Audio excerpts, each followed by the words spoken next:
नमस्कार, स्वागत अभिनंदन आप सभी का। आज के साहित्य में हम बात करेंगे हिमाचली भाषा रेमण के इस साझा काव्य संग्रह की। पहाड़ी काव्य संग्रह वर्ष 2023 में प्रकाशित हुआ है, जिसका संपादन करने का मुझे सुअवसर मिला है।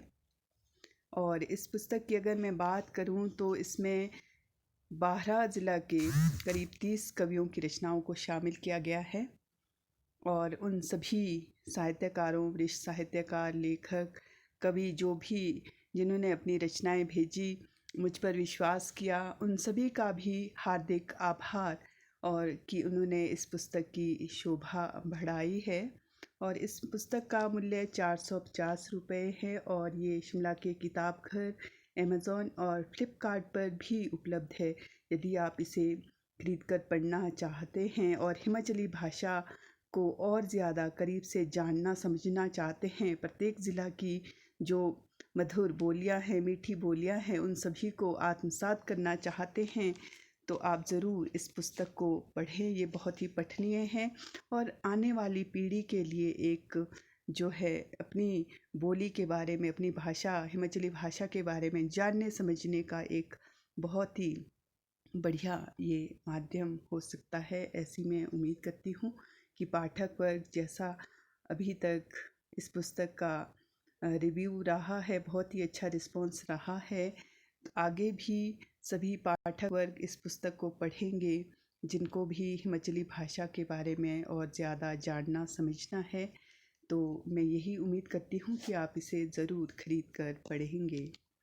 और इस पुस्तक के कवर की अगर मैं बात करूं तो जो मेरी एक कल्पना थी कि इस तरह का एक कवर पेज बनाना है, उसे साकार किया वरिष्ठ साहित्यकार जो सिरमौर से हैं, आदरणीय दीपराज विशिष्ट जी ने। उनकी रचनाएं भी इसमें शामिल है। साथ ही साथ ये बहुत ही खूबसूरत पेंटिंग के माध्यम से हिमाचल के पूरा जो चित्र है मणकों में सम्माहित किया है। मणकों में बिल्कुल उसकी नोट है, यहाँ पर पूरा हिमाचल एक सूत्र में पिरोया है, हम कह सकते हैं। इसीलिए मैंने इस पुस्तक का नाम हिमाचली भाषा रेमण के रखा है। जो भी जितनी भी बोलियां हैं, उन सभी मणकों को पिरोकर हमें हिमाचली भाषा का स्वरूप देना है और हिमाचली भाषा को संविधान की 8वीं अनुसूची में शामिल करने के लिए हम सब प्रयासरत है। बहुत से वरिष्ठ साहित्यकार वर्षों से संघर्षरत है और हमारा भी ये एक नैतिक जिम्मेदारी है कि हम सभी जो हिमाचल के लेखक हैं इस दिशा में आगे बढ़ें और अपने अपने स्तर पर हिमाचली भाषा को संविधान की 8वीं अनुसूची में शामिल करने के लिए प्रयासरत रहें। और हमें उम्मीद ही नहीं बल्कि मुझे तो पूर्ण विश्वास है कि यदि हम मिलकर इस दिशा में काम करेंगे तो एक दिन ज़रूर हिमाचली भाषा संविधान की 8वीं अनुसूची में शामिल ज़रूर होगी। ये सपना जो हमारे वरिष्ठ साहित्यकारों ने देखा है, बहुत से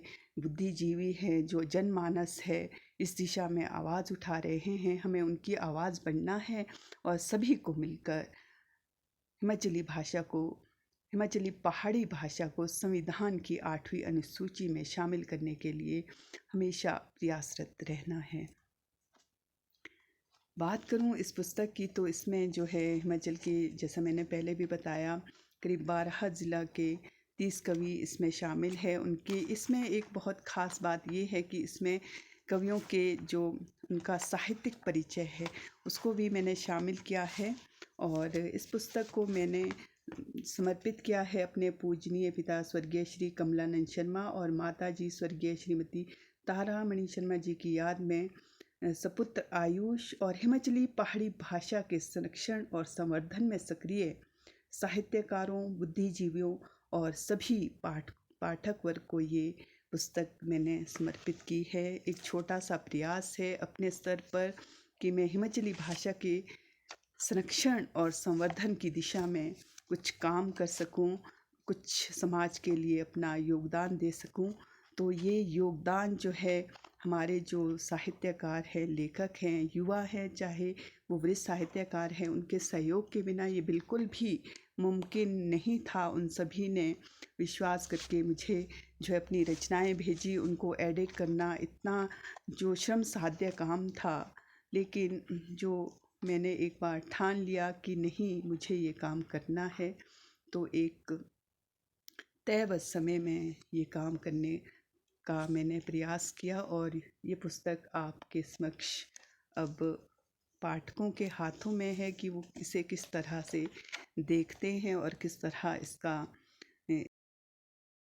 पुस्तक के जो शब्द हैं, पहाड़ी भाषा के जो भी जितने भी इसमें मीठी बोलियां समाहित हैं, उनको कैसे आत्मसात करते हैं। तो चलिए अपनी ही एक कविता, सभी लेखकों की कुछ कुछ कविताएं मैं ज़रूर साहित्य की इस श्रृंखला में शामिल करूंगी। आज मैं अपनी ही कविता आप सभी के समक्ष सुनाना चाहूँगी। शीर्षक है महास्वी लोक संस्कृति। देवभूमि आंचला दे बसों शोभलो हिमाचल महारो, ये महास्वी बोली में है। 18 और 12 ठकुराई मिलाव्यो बणो महासू जिला प्यारो। लोक परंपरा, लोक संस्कृति, लोक जीव ने आशा कई रंग, वर्ष भर मेड़े थेर नहीं होंदे के भी कम। माँ बोली भुंडो बिशु शांत बूढ़े देवड़े शबातर आंसड़ी लाणे आंगी शड़ांगी पकवान शड़ाव गताना जुबड़ आशा सोबियो मान। आंबली गोखरू बरागर चाक धाटू रेजटो पाकटुई स्लुको रंग बिरंगे फुरकुआड़े धाटू आशा छेवड़िए शान। गांगे झोरे लामण नहीं गांधे एबे कोई खेचा खोड़ा दे नहीं थी एबे घरटो शोर।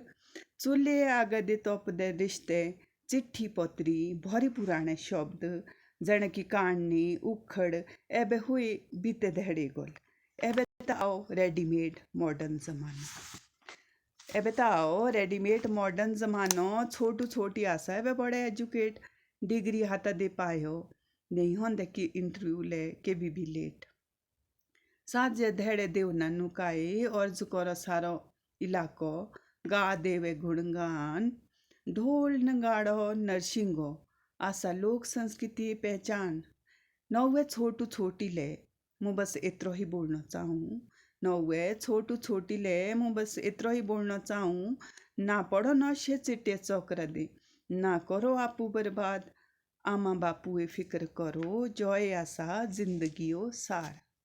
धन्यवाद।